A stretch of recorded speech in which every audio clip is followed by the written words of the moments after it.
Good day, everybody. Welcome to the next in Tomorrow Today's In Conversation series. My name is Graeme Codrington, and today I'm going to be in conversation with Keith Coates about adaptive leadership. So welcome, and if this is your first time using Webinar Jam, let's just have a quick look around. I know most people these days are very Zoom friendly, but when it comes to webinars with large groups of people, our team here at Tomorrow Today prefers Webinar Jam. So if it's your first time, maybe just go across to the chat box. If you're on your computer, the chat box is probably off to the right-hand side, and just say hello. Tell us where you're dialing in from. This just does give us a sense of where you are in the world, and we will be able to see that we're being joined from people all around the world at the moment. Thank you very much for everybody who started to do that. The other reason is just so that you are aware of where the chat box is, because we would like you, as Keith and I are chatting, for you to put in your questions. There are too many people signed up to this webinar, so even with us being live today, we are not going to be able to open your microphones to ask us questions live, but you can chat and put your questions into that chat box at any stage. We also have two team members, Anele and Vicky, working in the background to answer your questions.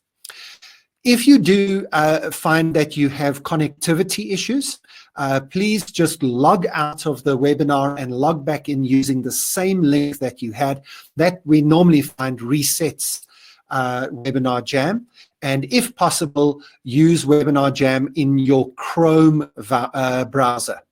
So you can use Internet Explorer, you can use Safari, you can use Firefox, but we find that Chrome is the better browser. So if you're struggling a little bit, log out and log back in from Chrome. That'll be great. Hi, everybody, from Bernard and Reem and David. I'm just randomly picking up names. Lena and Kieran and Stephen, and just, wow, there's a whole list of you. You've all said hello. And we're logging in from all around the world, from Switzerland to Cape Town to the USA. I hope that's East Coast, Holly. Indiana. Okay, so you're not too early in the morning. We have a colleague who's based out in Hawaii. It would be slightly too early for him in the morning now. So thank you, everybody. It looks as if everybody's good to go. So let me bring Keith in here at this stage. Keith, do you want to join us now? Let me introduce us. As I said, my name is Graeme Codrington, and this is Keith Coates alongside me. Together, we are two of the founders of a company called TomorrowToday Global, and our organization helps people to understand tomorrow's world today and to think through what some of the disruptive forces are that are shaping the world. I don't know, Keith, have you got any good examples of disruptive forces shaping the world that you've experienced recently? Well, no, not too difficult to think of one, isn't there? And having helped people to anticipate sometimes or even just accept disruptive forces in their world, we then help them think through their organizational design and their leadership response. And that's what Keith and I want to talk about. We're going to talk with each other and then pick up your questions as we go along today. And just to position this, Keith and I were chatting earlier in the week, and we just thought this would be a good conversation to share with all of you. We are a little bit nervous for some of our clients and some of the leaders that we know, that obviously for the last few weeks, everybody's been in crisis mode, and that's been absolutely exactly the right thing to do. When you are hit with a major disruptive event, you do have to go into some kind of quick response mode. You've got to deal with the immediate issues. You've got to deal with what's the problems and issues that are right in front of you.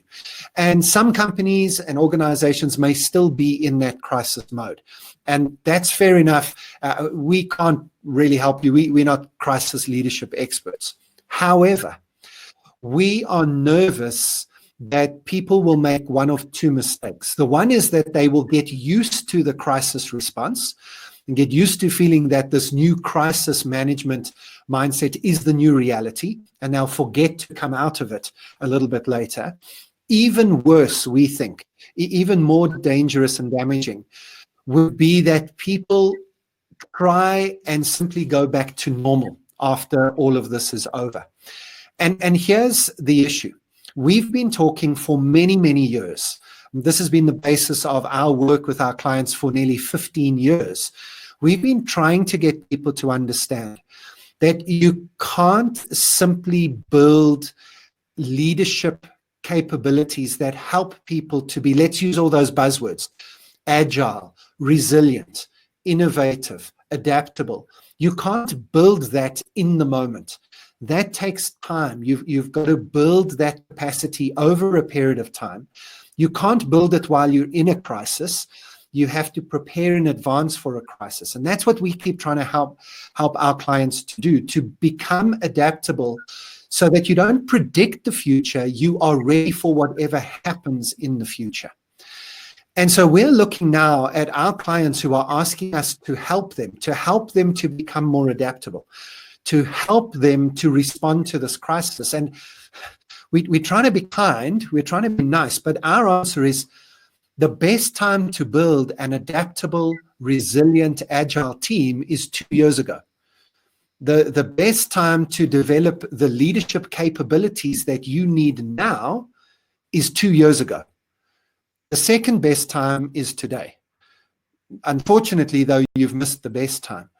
And Keith, let me hand over to you. I mean, that's been what it is in my mind, that we've got a problem now that the actual skills people need, which is the skills of adaptive engagement, they don't have at the moment. Maybe can you just help us understand a little bit more what an adaptive team looks like, or an adaptive leader looks like? What is an adaptive challenge? This is a phrase I know that you use. That, I think, will help people understand what we're seeing. Graeme, I think just to preface that, I've just penned an article around the cost of our inattentiveness. And this isn't a new message. We've been saying that there's a need for adaptability, as you said, for a long, long time. And I think the cost of our inattentiveness, I think we often thought we could do little bits and pieces of it and still keep a lot of the basics of our DNA as our company together. And we are being found out now. We are being found out in all kinds of ways. What is an adaptive team? Sorry, just give us an example of what you mean by being found out.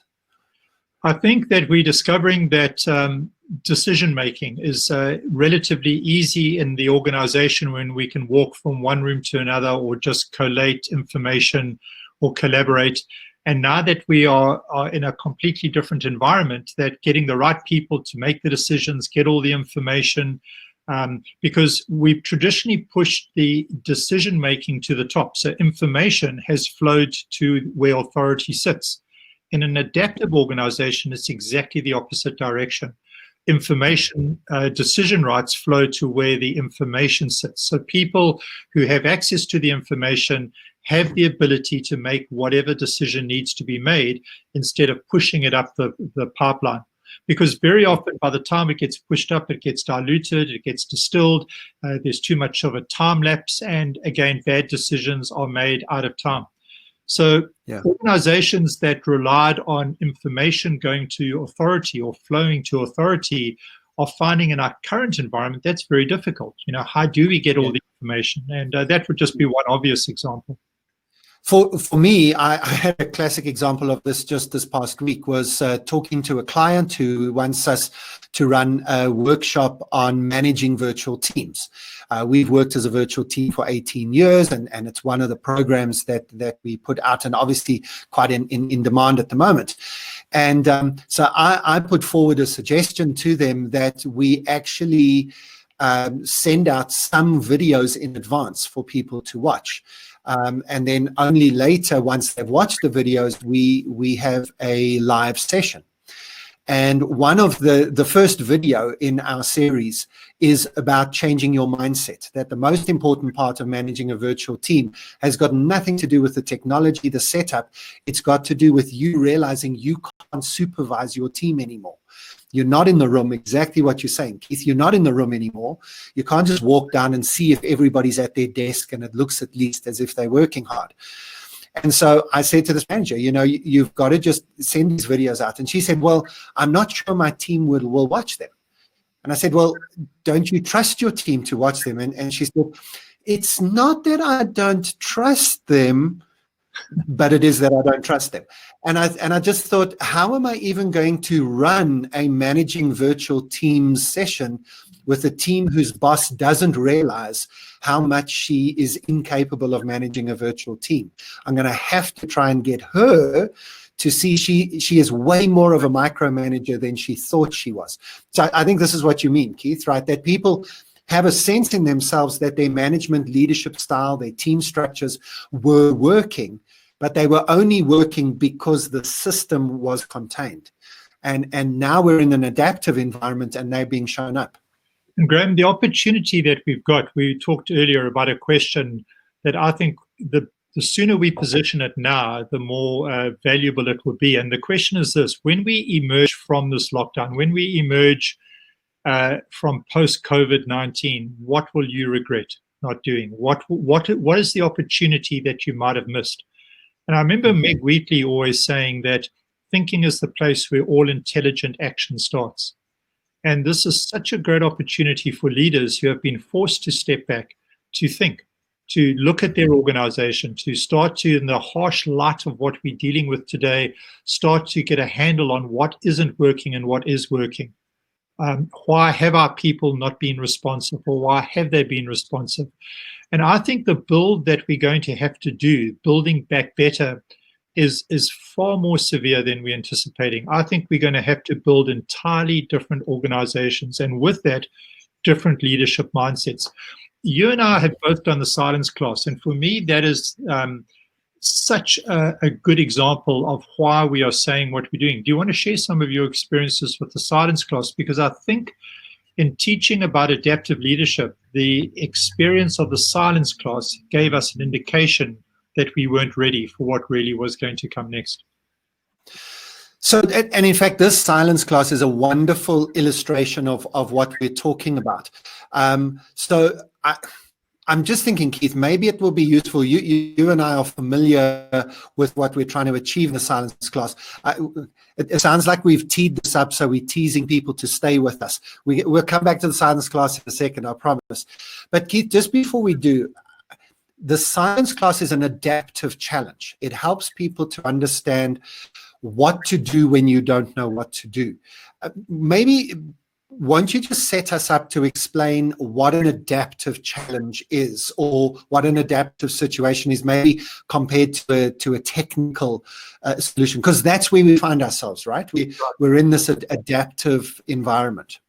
Yeah, an easy way to understand what an adaptive challenge is to compare it to a technical challenge. So in a technical challenge, you know exactly what the problem is. It can often be discovered by analysis, by engagement, but you know what the problem is. And there is a solution. And the solution is sitting on the shelf somewhere. And this is where experience becomes very valuable, because the more experience you've got, the more solutions you have sitting on the shelf. And so the role of the leader or the authority figure in this scenario is to find the right solution, apply it to the problem, and tell the people what to do to get it fixed. And that's an adaptive challenge. Now, adaptive challenges can, a technical rather. Sorry, that's a technique. Yeah. That's a technical challenge. Technical, and that's what we've been.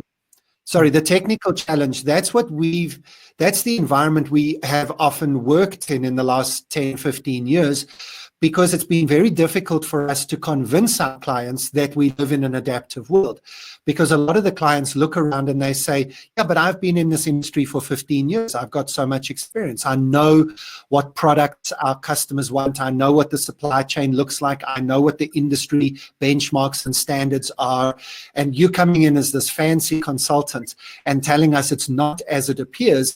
I'm telling you, as somebody who's been in this industry for 20 years, I know what I'm talking about. So we've had to spend sometimes hours giving people case studies, the typical case studies everybody's heard. What did Uber do to the taxi industry? What did Airbnb do to the hotel industry?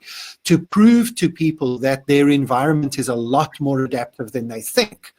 Now, of course, everybody recognizes we're in adaptive challenge. What the adaptive environment, I interrupted you, the adaptive space is where you don't know what's going on, and it's not even that you don't know what the answer is, you might not even know what the real problem is. Exactly. So you just know that it's not working as well. The example I give, Graeme, is that the whole thing around the new workforce, when a generation that was very different to the generation that had set the rules of play and progress arrived at work, those rules did not work. And McKinsey's labeled it the talent war, and that then became a big industry all in and of itself. And how do you attract, how do you engage, and how do you retain talent? Huge industry.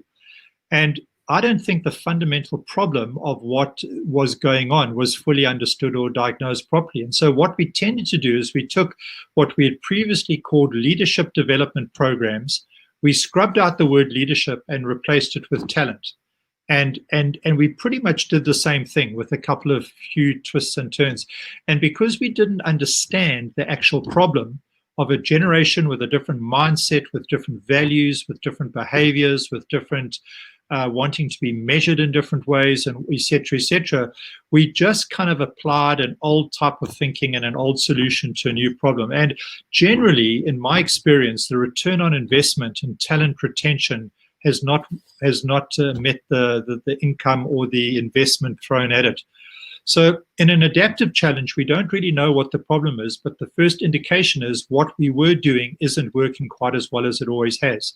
And what we tend to do at that point is we exhort the troops to roll up their sleeves and work harder. We look for greater efficiencies and cost cutting instead of stepping back and asking a series of questions. Questions like, what is going on here? What learning needs to take place? Where can we get that learning? Who needs to be involved? And this kind of diagnostic approach to really asking what is going on becomes critical. And in the adaptive leadership language, it's called getting on the balcony and off the dance floor. And too many leaders are spending too much time on the dance floor. That's what they're good at. That's what got them recognized and promoted. And so when crisis hits, they just try and ramp up the dance instead of pulling back and getting on the balcony. There's a great example of this in the Vietnam War, where they were worried about their ability to save soldiers that had been wounded. The rate of saving soldiers wasn't what it should be, and they tried to analyze why this was the case. And what they discovered is that when somebody came into the emergency room and there were a whole lot of medical practitioners all trying to do their own thing to save this patient, including the chief surgeon who had the rank in that theater, it was chaos. And what was suggested was that the chief surgeon stand at the foot of the bed and not get involved at all, and remove him or herself from the hands-on application of medical interventions and allow others to do their immediate work before he or she stepped in. So it seemed crazy taking your chief player, your most qualified and experienced person, and saying, step away from the bed, stand at the foot of the bed and observe. And that was single-handedly the most important attribute in actually ramping up the rate. So it's a great illustration of this need to get it, but we're not familiar with it. It's not comfortable work. We don't like doing it. It doesn't feel like work. And therein starts the problem. We fail to recognize adaptive challenges. So over the past few years, we've attempted as our team at Tomorrow Today to simulate adaptive challenges. We believe that almost all of our clients were going through adaptive challenges, but we felt that in order to convince them that their leadership styles were not ready for adaptive challenges, we needed to, in the leadership development space, put people into situations where, and remember, this is the definition, where you don't know what to do. So it might feel familiar, it might feel as if you know what's going on, but suddenly the rules appear to shift. What you were expecting isn't happening. What you thought was going to happen isn't working. What you thought was going to work isn't working anymore. One of our favorites, it is kind of the nuclear option. We have some easier ones that are a little bit kinder on people, but this one is the pretty nuclear option. I know, Keith, you've done it way more than me. I think I've done it about 20 times. You've done it, what, 50 times or so? Over 50, yeah, about that. Yeah. So we won't do the whole setup for you, and I think some of you on the in fact, tell us if you've ever been in one of our silence classes. Just drop a yes, I've been in a silence class, and maybe even in the chat box give us a quick reflection on it. I won't go through the whole setup. What you do is people come into a room expecting to do a lecture or a full day session on leadership development. And we get people to agree with us as the participants that they have to take responsibility. A leadership development can never just be a lecture. It always has to be interactive, and you can only learn leadership if you take responsibility for learning it. We give them a number of options about how to learn it. We say, do you want to have a leadership definition? And we unpack that, and that feels a little bit that it's too technical and won't really work, and that's not what they're up for. Then we say, well, maybe there's a shortcut, maybe there's some kind of leadership tonic. You can just, like a Red Bull, you can just drink it and become a leader. And of course, we then say it's not an actual tonic, but you want the 1, 2, 3 quick steps. And we realize that's going to be incorrect. And then we say, well, there might be a third way, right? This way might be, and then we start to use some of the words around adaptive leadership. It might be uncomfortable. It might be emergent. It might be unexpected. It might be difficult to engage with. It might be adaptive. Would you like to try this? And they all say, yes, yes, yes. And, are you sure? Are you sure? And, yes, yes, yes. And then the facilitator, myself, Keith, and one or two other members of our team who do this, what we do at that moment is we sit down in a chair that we had near the front of the room, and we say nothing for the next little while. When I say little while, the longest I've ever run one is over 5 hours where I said nothing. Keith, I think the longest you've run is also close to 5 hours, 4.5 or so. And average for you, Keith, what's the average length when you remain silent? Hour or two? Probably about an hour and a half to 2 hours. Just you want to create enough material that when you do re-enter the room and re-engage, you've got enough material to illustrate the theory of adaptive leadership and work with. So I'll get to what we're doing in a second. Let's talk first of all about what it feels like. Imagine you're a participant. You've come probably to a business school. You've flown across the world, possibly. You're feeling that you're in a very prestigious program. And now this idiot facilitator up front is just staring at you. The first few minutes, a few people think it's some kind of theater act, and so they all sort of stare at you for a little bit. Then 1 or 2 people kind of switch on and go, oh, okay, this is not some kind of theater. They remember what you just said, that they have to get involved. Typically, the alpha male jumps in first with a bit of humor to try and diffuse the situation, and then they go into work mode. And Keith, this is one of the things.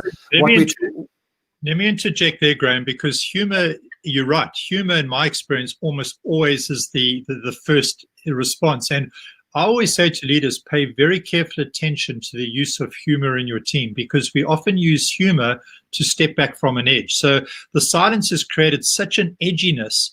We break the tension through humor. Now, there are times when that can be a real gift to your team and very appropriate, but equally so, there are other times when humor is used in your team to stop your team doing the work that they need to do. So watch out and pay attention to humor. But you're right, humor always starts it.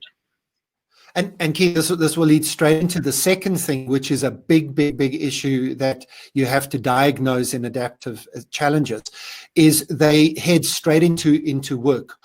Probably 90% of the silence classes I've run, somebody will make a suggestion to say, Graeme has asked us to participate in the development of a new model of leadership. Let's break into small groups, have conversations. Let's see if he's got any slides on leadership. They come to my computer, see what my next slides are, but they get into busy work, right, Keith? I mean, I think that's probably been your big experience as to what most people do. So in the adaptive leadership model, that response is called work avoidance. We do other work that's important, but not work at hand. So remember, in the room, we're there to learn collectively what it's going to take to lead. And so very often in a leadership program, someone will stand up and say, well, if Keith or Graham's, not speaking, let's use this time productively. We've got assignments we're all responsible for in our cohorts. Why don't we break up into our assignment groups and get work done? And that is important work, but it's not the work that is required in that moment. And so work avoidance probably becomes the most typical default in a business or an organization to an adaptive challenge. We don't do the work at hand because it's too difficult, it's too uncomfortable, it causes too much disequilibrium, and so we busy ourselves with other work. And in the silence class, that is invariably what happens.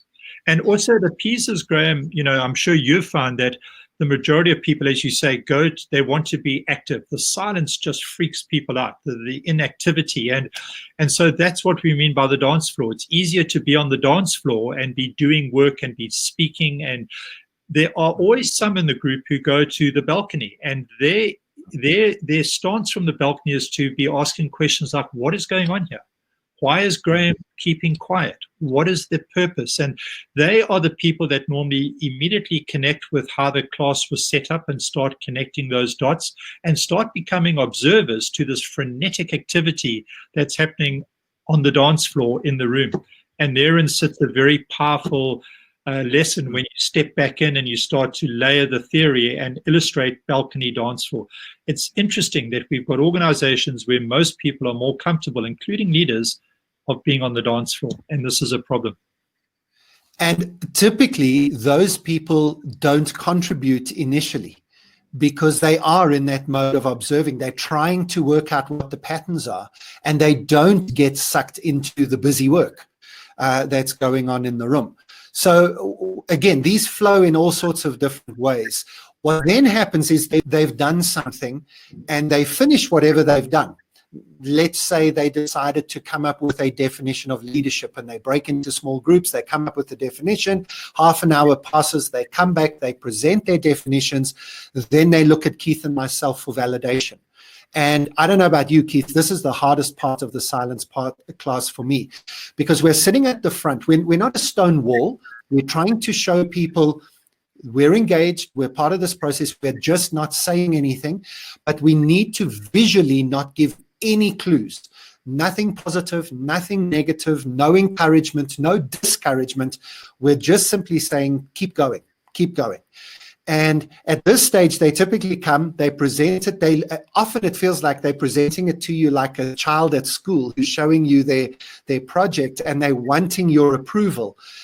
And it's kind of the part I both love and hate, because I know I'm about to disappoint them immensely. Because it's not even that I give them approval or disapproval. You literally give them nothing. And you can just see half the room crumbling in front of your eyes because they are not used to not getting feedback. And this is when you really start messing with the system, because they collapse. They've now tried something. It clearly hasn't worked, and they don't know what to do next. So the whole thing collapses, and then new voices emerge.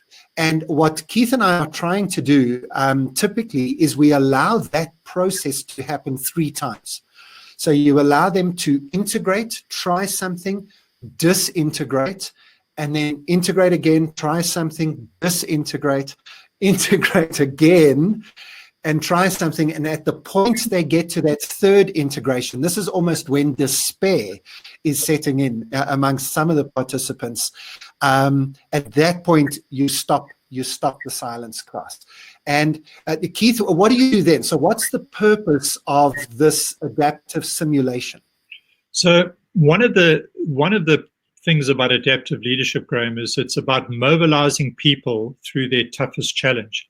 And when you see these various cycles emerge, it's interesting that when the first person to stand up and take the initiative and is given leadership, either asks for it or demands it, it's always interesting. Very seldom in my experience have I seen that leadership consistently carry all the way through. When it disintegrates and there's a second cycle to the process, an entirely different voice and leader emerges. And that's always interesting. And so you start to discover that leading people and taking people through their toughest challenge is incredibly difficult. And this is where I think we're going to need to rethink a lot of how we go about the role of authority within our organizations if we want to be adaptive. You see, we've normally just pushed up the tougher decisions up the pipeline. And it's for those at the top, their pay grade, they've got to make the big calls, and that's where they get the big bucks. And we don't have an adaptive organization at all, because we wait to be told what to do. And I think one of my biggest concerns when I've done the silence class is often the passivity in the room.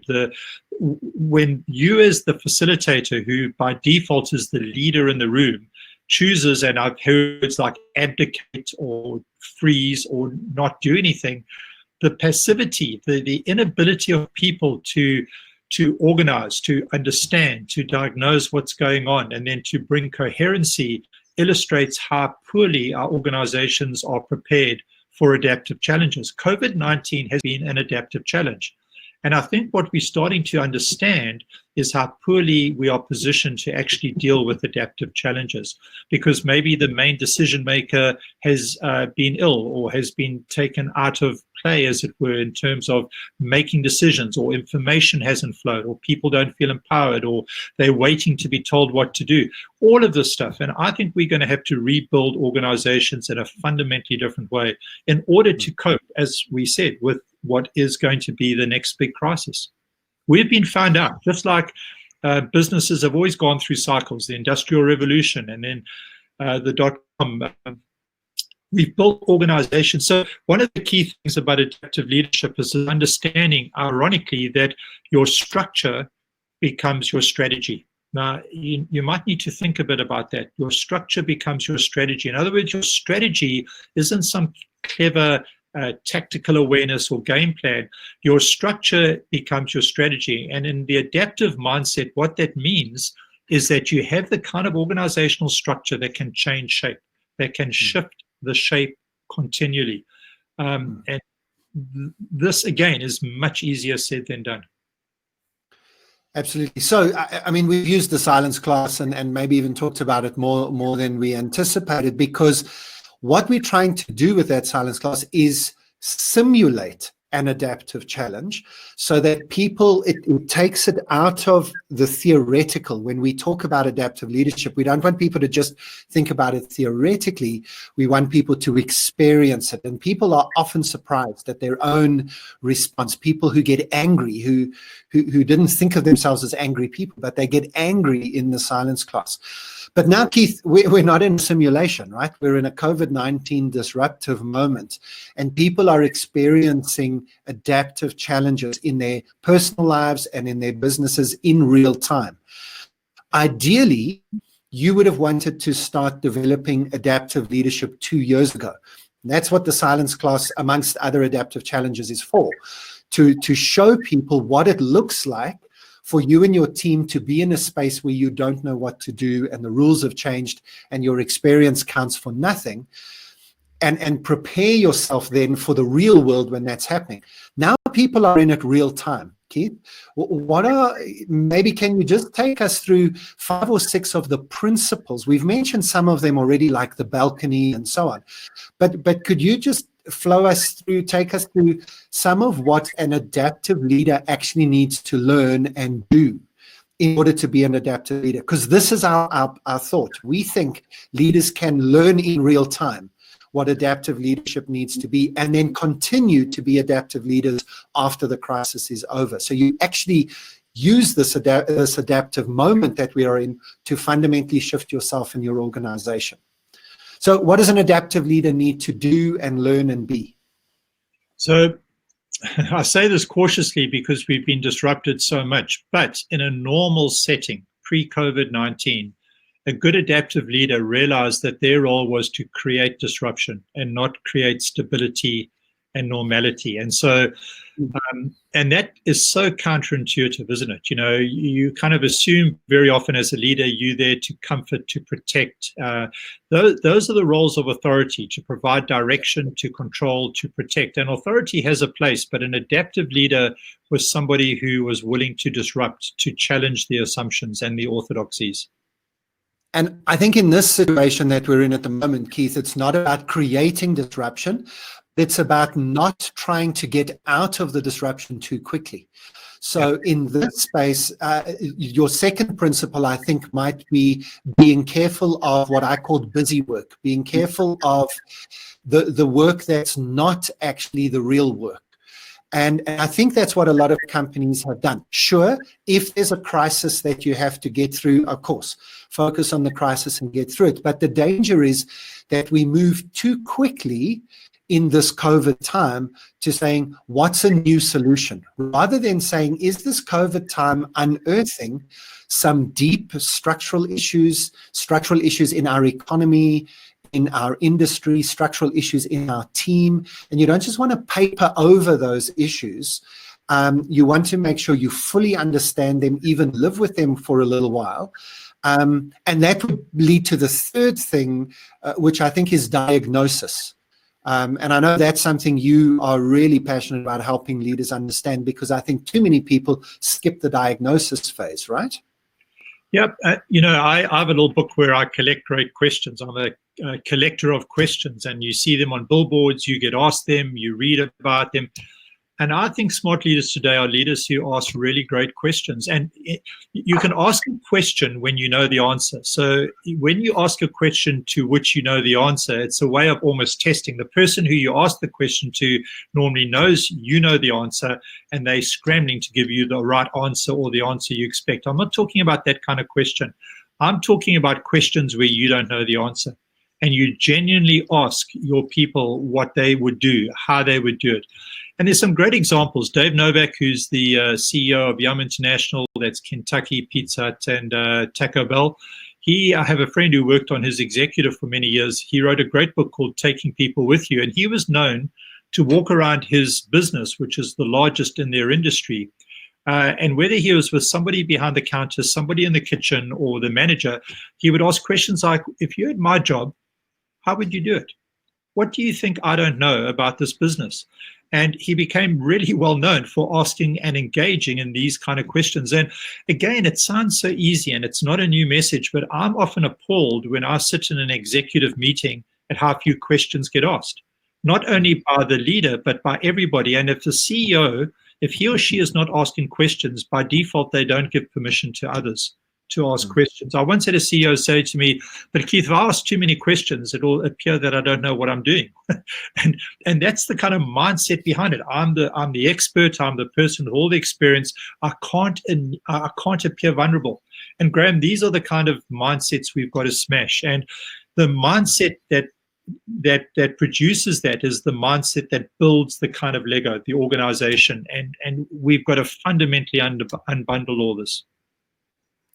So Keith, Caitlin's asked a great question that will lead in, and I am watching the questions, and we're going to start answering them now. These are great questions coming through. Caitlin has asked, what does this mean for organizational structure? And I know there's huge implications for the way we structure our organizations. Well, Graeme, why don't you, I know we were talking earlier about some of the slides and going back to the Industrial Revolution. Would that not be a good time to show those? Should we try this? Keith and I are having a little bit of fun just a little bit earlier today. Let's see. Let's see if we can make this work. See if we can make this this work here. So if you can see your screens, you should be seeing one of my favorite movie references. Keith and I argued about which character we should use here. So this is Obi-Wan Kenobi from Star Wars. Just relax. This is not a Star Wars conversation. Just using this example here. So before the Industrial Revolution, 200 years ago and before, the way in which organizations work, we really didn't have organizations as such. But we would pass on skills and we would develop organizations by a master, in this case, a Star Wars Jedi master, who would train a young apprentice. And this occurred in pretty much every profession and trade around the world, whether you were a farmer or a cobbler. You would be good at your craft, and then at some stage in your life you would take on an apprentice. That even might have been one or more of your own children, and you would train them up. And here's why we need to show the screen now. This is really high tech stuff for two old guys. But your apprentice needs to grow up to become a master himself. Now, for Star Wars fans, I do realize the limitation of my analogy now that the young Anakin Skywalker ultimately becomes, spoiler alert, Darth Vader and goes over to the dark side. But stay on point. Stay on point. Sorry. Star Wars, we're in real trouble. Keep that. Keith, there are going to be some Star Wars nerds here, and they are going to make that point. I just needed to say don't. Okay. So the Industrial Revolution comes along, right? And the genius of the Industrial Revolution, probably we can even attribute this to one person, Frederick Taylor, who brought in scientific management. If you've studied an MBA, you will have heard of Taylorism, scientific management.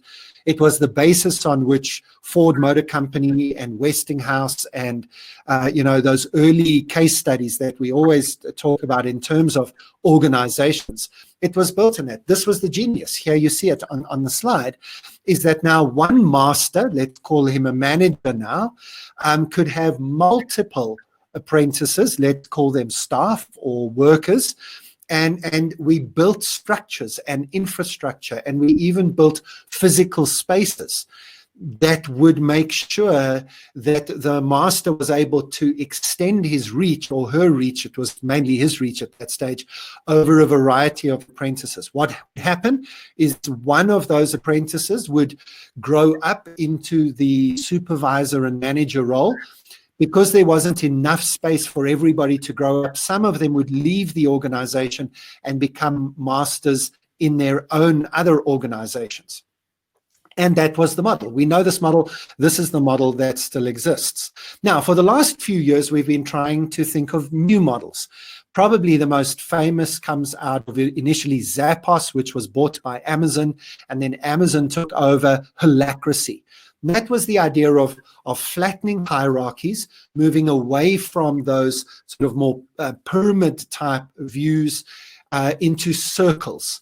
But let's be honest, those of you who have tried lean scrums and agile groups and holacracy circles, there's still a boss, right? Let's be honest. There's still a leader. There's still the person in charge. So as in my circle here, there are still apprentices and the master. And some people did a reasonably good job of reducing the authority and power of the master, but we still knew who the boss was and who we were looking to. And what we really need now, we believe, is probably best labeled as a protean organization. And Proteus is an ancient Greek myth about a shape-shifting god who was very, very difficult to fight because Proteus could suddenly shift his shape to be different things. So you think you're fighting a lion, and then suddenly he turns into a tree, and then you trying to work out how you fight a tree, and he turns into a tornado. And so Proteus is about this constant shape shifting. And so what we need to do in our organizations is we need to move away from some of these structures to an environment where everybody's linked to everybody else. And in fact, you can remove the circle completely. And now this is where my animation skills fell down. We'll have to get somebody to help us. Because what we now want to do is we now want to move these people around. And if we move these people around, the lines between them would still remain. So the shape can change. It doesn't have to be a circle. It can be any shape we like, because we're not worried about what the shape of the organization is. We're worried about the linkages between people.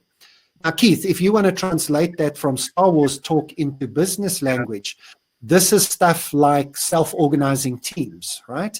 Yeah. And delegating the information down into the organization. Graeme, I think to kind of earth it in everyday organizational language, two of the biggest impediments we've got to achieving this kind of thing would be things like silos, where we've become specialist in our knowledge that hasn't been shared or translated across the silos. And the second thing would be things like best practice, where we find a way to do it, the best way to do it. That's Taylorism in extremes, and then make sure everybody does it exactly like that and stops thinking just do it in that way. And these take different shapes or forms. And so when you start breaking down silos, when you start breaking down assumptions like best practice and even benchmarking, because again, the fallacy of benchmarking is that you're only measuring yourself against those in your own industry. And the attitude is, as long as we're ahead of our competitors, we're doing okay. But your competitor might not even be in your industry. And so we need to, and this comes back to what and who is an adaptive leader. An adaptive leader is somebody who's looking from the balcony, looking far and broad, and is willing to disrupt, is willing to challenge assumptions, does not know all the answers, is willing to experiment in finding the answers. And that experiment is a collective experimentation. So organizations that have become very adaptive, one of the places they've started with is information. And they've said, you know what, if we really want to extend decision rights throughout the organization, we've got to give people the information that makes their decisions responsible decisions. So rather than collect information at the top, they disseminate information down. So it's not on a need to know basis. It's not on a only if you've got the right kind of status do you have. Now, this can be scary because there are some genuine cyber concerns, security issues. But a lot more can be done than has been done. And again, it's unraveling this mindset, because when we talk about this in the classroom, people know the logic of it holds true, but that unwillingness to actually do it. And so that comes back to control. We're going to have a conversation around control. Most organizations today, it is about how do you guard control, and control is guarded by your structures, by access, by information, by your, we're going to have to be willing to give up control. If you want an adaptive organization, you can't control it. Now, there are examples of how and organizations that have done this, but this is fundamental. And so even in teaching leadership, the challenge that you and I have often got really frustrated about is that those institutions we've worked with want to control the process. They want experiential learning, but they don't want it to be a real experience. They want the outcomes to be predetermined so that everyone's happy and everyone's comfortable. And I just don't think learning can take place like that. So I think we've got to go back and rethink completely how we develop leaders and what that learning process looks like. I think we've got to change the metrics that underpin development and what development looks like. And then when we get back into the organizations, we've got to be willing to blow things up, and we've got to be willing. And this can be done in a way that is, doesn't mean everything goes out the window. It can be done responsibly, but it is a massive undertaking. In fact, if you've got a senior leader who's willing to lead this way, it becomes relatively easy because he or she creates the climate or the culture to allow this to happen. Yeah. Keith, Ching Mia Kuang, and I'm not sure if Ching or Mia is their first name, it's put two questions in that both will tie in here. So I'll give you both. He or she comments, adaptive leadership seems to mean that we increase the power of leadership by reducing it. So we increase our power by reducing our power. And I think that's just what you've been talking about. And then let me read the second comment. I agree that leaders need to adapt, but how do you balance this? Too much adaptation or adaptation may mean losing your focus or give followers a feeling like one is a chameleon leader who just swaps horses, when you're crossing the stream. So I love that analogy. So how do you do that? How do you give up control and authority and power without losing control and authority and power? I suppose, that's a solid question. That's a very good question. And again, there are preconditions that allow adaptability to be implemented, like we're talking about. And a precondition would be a real clarity of purpose and a sense of trust. And that, again, as you said earlier, doesn't happen because you say it's got to happen. It doesn't happen overnight. But before you can start disseminating information, and before you can start creating a greater spread of decision rights, you have to make sure that your people are both competent and have clarity of purpose. And that work is foundational. If that work doesn't happen, it will be chaos. So, Keith, we're probably agreeing with Ching Mia Kuang in saying if you simply just try to jump to the end of the adaptive leadership process, you're going to fail, because you can't just give up control on day one. You've got to build the the trust in your team. You've got to build a sort of, was it Stanley McChrystal who called it a shared consciousness in your team? So you've got to believe and know that your team understands the objectives as well as you do. And if you don't have that in place, you actually can't give up control. So we're not just saying give up control, let everybody make whatever decision they want to. We're saying work hard to ensure everybody understands the implications of every decision that has to be made. No, absolutely, Graeme. And I know you and while we share a reluctance to maybe go too much into military models, but if I was listening to this and somebody said, well, please, give me some books to read, there'd be 3 books that I think would be absolutely paramount, fundamental to read. One is Halflich's The Practice of Adaptive Leadership, where in the first 30 or so pages, he unpacks the theory of adaptive leadership. And then the rest of the book is very, very practical. Lots of questions, lots of exercises, lots of ways you can build the adaptive muscle. The other 2 books come both out of the military context. The one is Dave Marque's book, Turn the Ship Around. He was a nuclear submarine commander, and he vowed never to give another order other than to launch a missile on a nuclear submarine. And the second book, or the third book, but the second military one is Team of Teams, Stanley McChrystal. McChrystal was tasked with leading the special forces in the Afghanistan war. So again, if you can get past the military context, but I think both do a good job not to glorify the military side of it, but in a very real scenario where lives were at stake, both these leaders, Dave Marque and McChrystal, gave away control and opened up information. And if they can do it in that context, where you associate the military with command and control, then it is relatively easy to do it within a business. And so both of those books are very, very good reads in order to explore and understand how this plays out. Absolutely.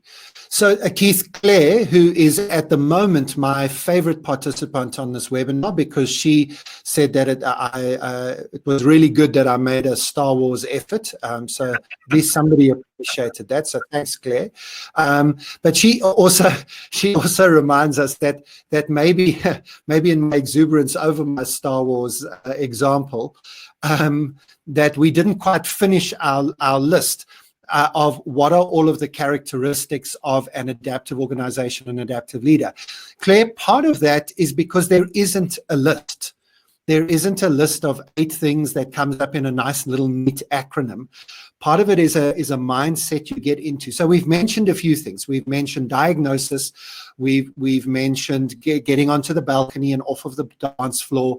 We've mentioned delegation and shared purpose and consciousness. Keith, what haven't we mentioned yet? We've jumped around a number of things, but if there was a list somewhere, what haven't we mentioned yet? Yeah, there's so much to it, Graeme. I mean, an adaptive leader broadens their bandwidth. They look far broader than often leaders are encouraged to do. So what does that mean? How do you broaden your bandwidth? And the reason for doing that is that you become more susceptible to nuances, to trends, to disruptions that are not within. We've been so focused within our sectors and within our industries and our metrics, so broadening your bandwidth. You could get into what it takes to build an adaptive culture. When you look at the role of, what is culture?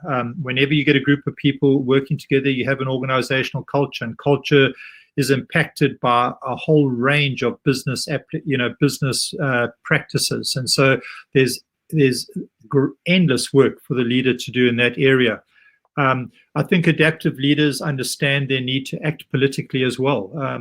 This isn't about everyone being automatically agreeable. There are always going to be people that oppose, that look to subvert what is being done. And so a good adaptive leader is very political. They realize very quickly how they can create pockets where they can get people on board and what the consequences of not getting on board are. So it goes to areas of emotional intelligence, which again is a well-worn theme. But if you're not aware of yourself, we often talk in Tomorrow Today as you lead out of who you are. And if you're not doing that work on oneself, it makes it very difficult to become a truly adaptive leader, because adaptive leadership is not just a cloak you put on. It's not 5 things you go and do. It stems from so going back to the silence class, and why I love doing it, Graeme, and I'm sure you're the same, is that every time I do it, I feel like I'm learning, because I never quite know how it's going to turn out. And as somebody who often doesn't like conflict, I had to stop myself from rescuing the group when conflict started to bubble. Everything in me wanted to get up, intervene, bring back a sense of normal, let people breathe. And I had to realize that was my discomfort with conflict. And I had to learn how to sit through that and allow the conflict to flow. So being an adaptive leader comes directly out of leading out of who you are and understanding your own biases and your own shortcomings and your own strengths, and then working that. That's why it's not just an ABC 1, 2, 3 kind of formula. Yeah. So Keith, Aldrin asks, what's the biggest constraint for an organization in achieving an adaptive leadership style? Autocratic control at the top. Somebody who's not willing to hear anybody else's opinion, and it's all about control.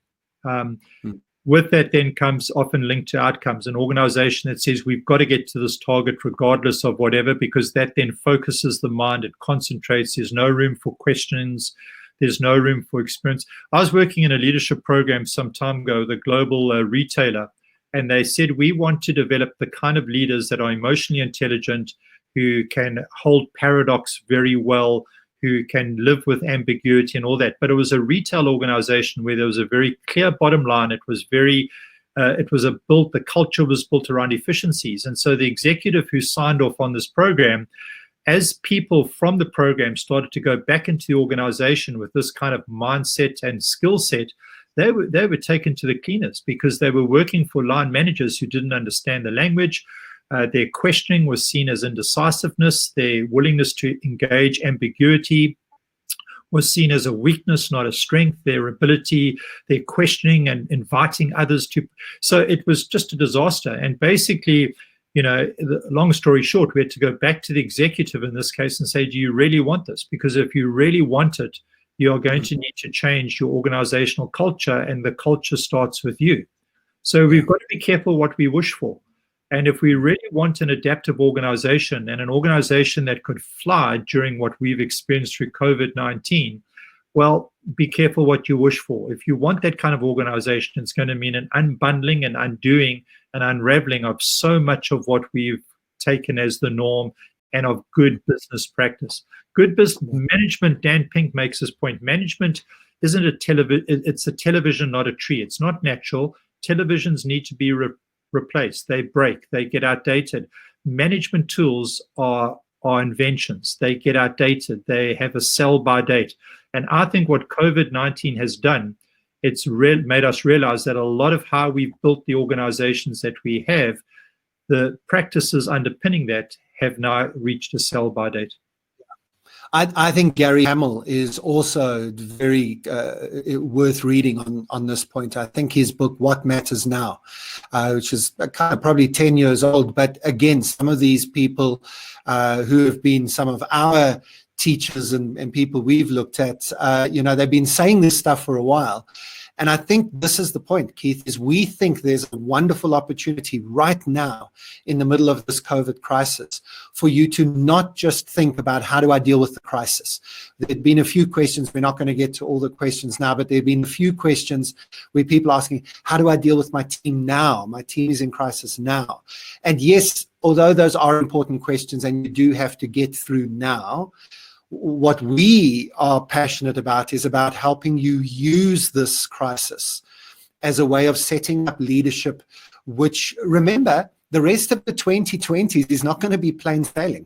It's not like we're going to get out of the COVID crisis and then everything's going to be easy again. It wasn't easy 6 months ago. You were facing disruption. You were facing AI and robotics and automation and regulation and deregulation and globalization and nationalism and paradoxical situations. You were facing Brexit and maybe 17 more years of Trump and all sorts of things, and none of these things are things we prepared for. We don't know what the world looks like in the space. COVID is just one of a multitude of adaptive challenges that are coming your way in this coming decade. And so why not start now? That's our message from Keith and I. Why not start now?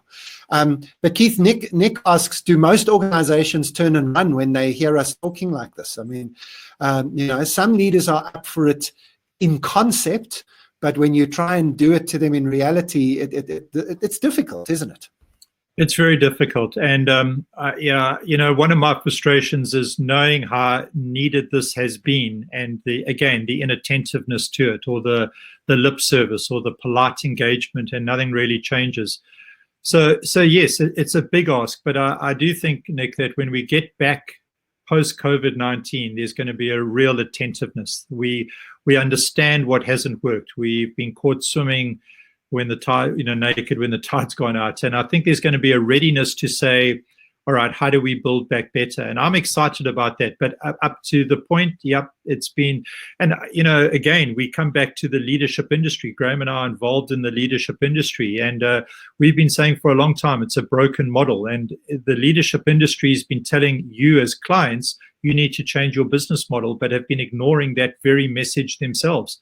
And big leadership, prestigious institutions who are the iconic kind of Jedi masters of developing leaders have been found out. And I think there's an awful lot that's got to change. And I look forward to being part of that, and learning what we as Tomorrow Today need to learn, but then this rebuilding. And any organization that is sincere about that, it's actually easier because of the sincerity, because of the willingness. When you're chipping away and the leader's really not willing to entertain it, very difficult. It really won't happen. So listen, we know that you gave us an hour and you've got places to go, people to meet, things to do, other webinars to attend. So we finished the hour. Keith and I don't have to run away. So if you don't need to run away, stay around. We'll answer a few more of your questions, Rosalie, Jim, and a few others. Just very quickly, you can see this in the chat box. If you can't see the chat box, just have a look at your screen. If you go to this website, so no www, exactly as you see it there, bit.ly /same planet different world. Please notice the capital S, P, D, and W. You do need to put it in like that. So either just click on it in the chat box or copy it down exactly as you see it, bit.ly /same planet different world. You will be able to get linking directly into LinkedIn to Keith and myself, and you can send us any questions you want to directly there. You can link to our team at Tomorrow Today, and we can answer any questions you might have. We will also send you a summary of the adaptive leadership model and a summary of how we are approaching helping organizations implement adaptive leadership in crisis times. That includes, by the way, the work that our team has done on how to do that in a virtual environment. Obviously, we can't come and sit with your leaders in a room at the moment, but we've been working on this over the last 2 months, and we have a model that we can bring this adaptive model into your leadership teams and help you. So you'll get all of that information. It's all for free, no obligations. Just go to bit.ly /same planet different world with those capitalizations.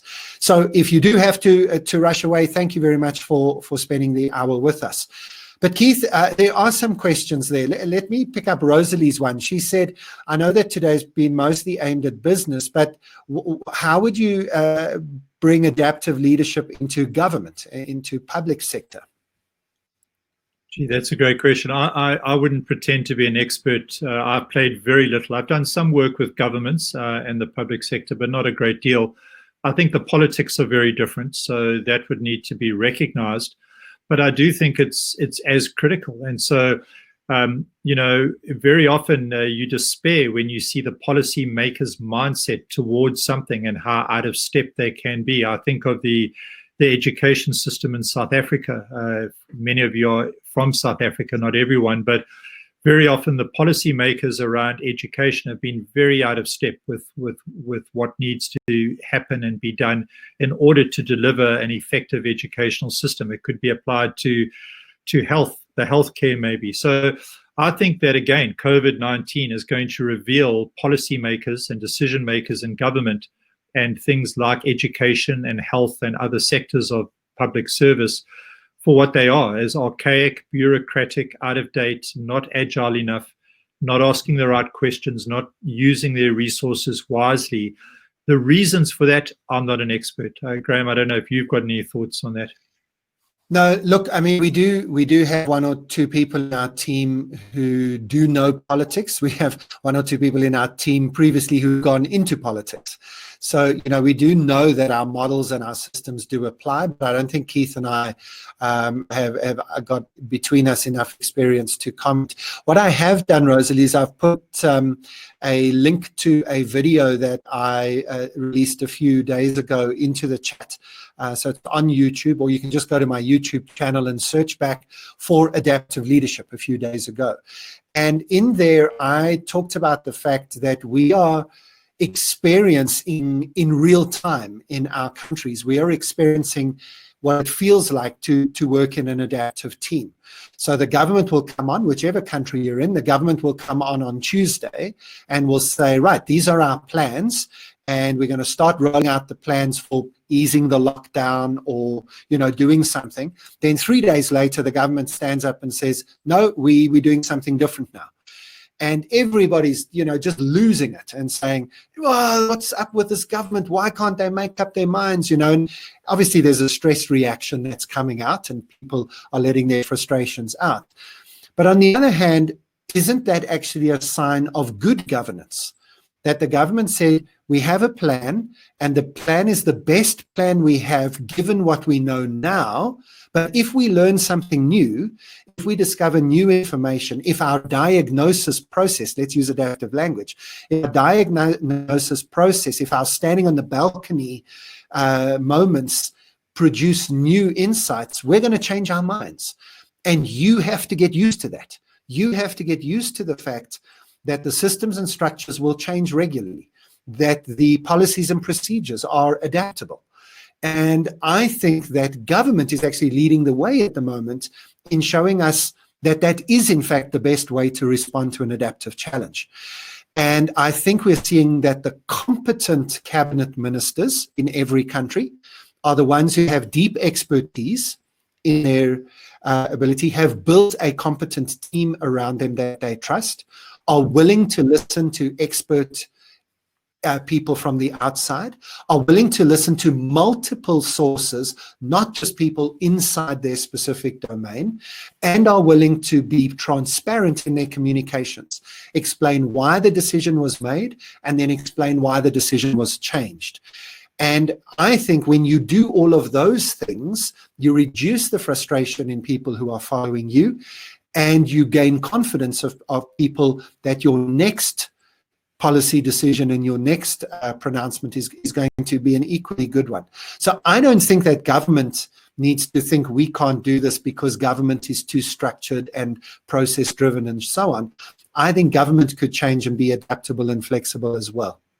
Graeme, I'm aware of one or two school models, and I hesitate to say too concretely who they are then, but that have experimented with adaptive leadership in a school system where everything's by bells and whistles and it's very regimented, where they've thrown out, they've created a very different, Finland would be one obvious example. So I think that whatever the sector, be it government, be it education, be it business, the principles of adaptive leadership hold true. And it might look and play out slightly different from sector to sector, but it's the principle, because all of those sectors are governed by a universal context. And again, businesses need to respond to the contextual change in which they are being businesses, or in which you are being a government. So it's not as if it's a fad it's coming on. It's saying, what is the underlying context in which we're operating? We're living in a world that is interdependent, that is complex, etc. And that impacts on everybody. What then the solutions are will play out and be nuanced, but it's in response to the global context that we're talking, really. So Keith, just in that flow of what we're saying, Aidan asked us quite a while back, I hope Aidan you're still on, what is your advice on how leaders can manage their own emotional reactions and stress in adapting to new dynamics while leading people? Yeah, this has been interesting because McChrystal found out that when he went virtual, and I think you'll relate to this because most of our conversations are happening on this format. And what you're discovering is that your body language becomes so critical. So a leader who is in a virtual session like this and takes off their glasses like Graham's doing. I can do this. Yeah, exactly. We both had the same thought. So there's a whole raft of stuff coming out now about if you're going to engage your team virtually, how important it is in terms of how you show up and even looking away. So Keith, I shouldn't.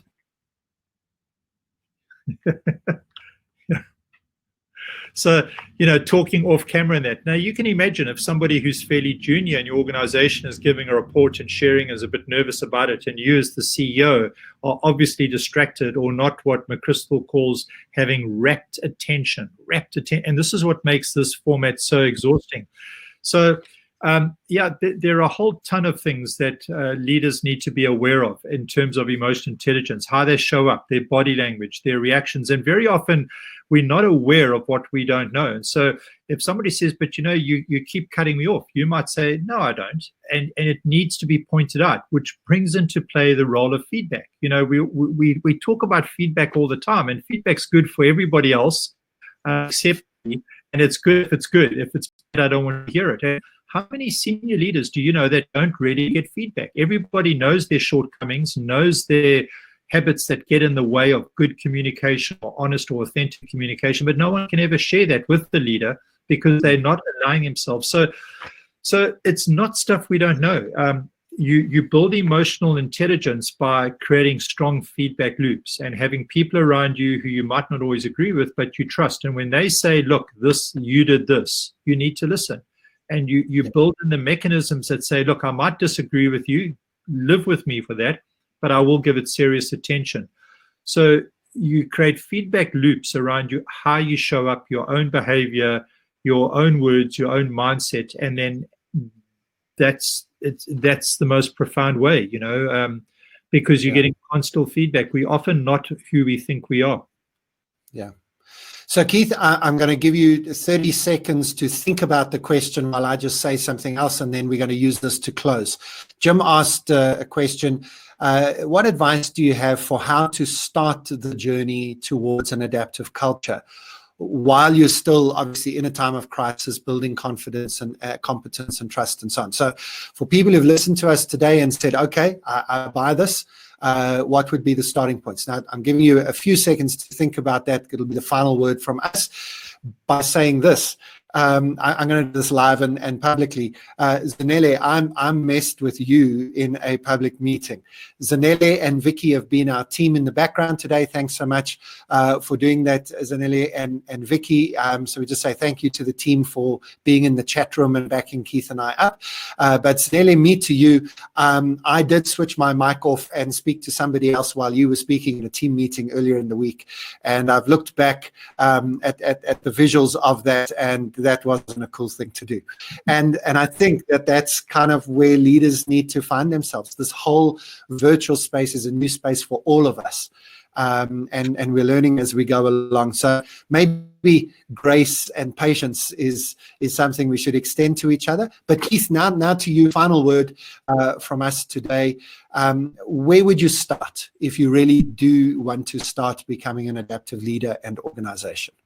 I would start what we mentioned earlier at the point of making sure there's clarity of purpose and there's competency in the team. So I'd start with questions around what are we doing? What are you trying to do? How does your contribution contribute to what we are trying to do?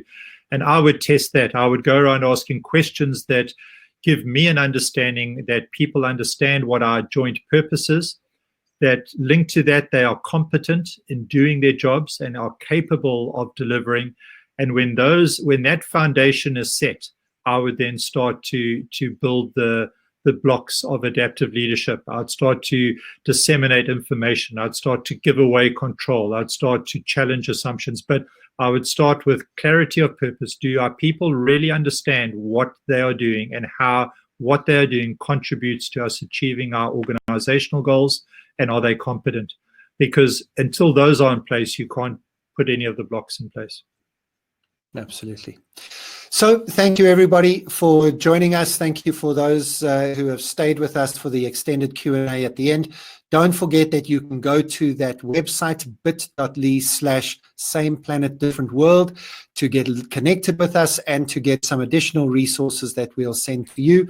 This webinar has been recorded, and in about 12 hours' time, you will receive an automated link that will let you know how to get hold of the replay, or you can just go to our website, TomorrowTodayGlobal.com, and look at the webinars link, and the recording will be up there in a few hours' time.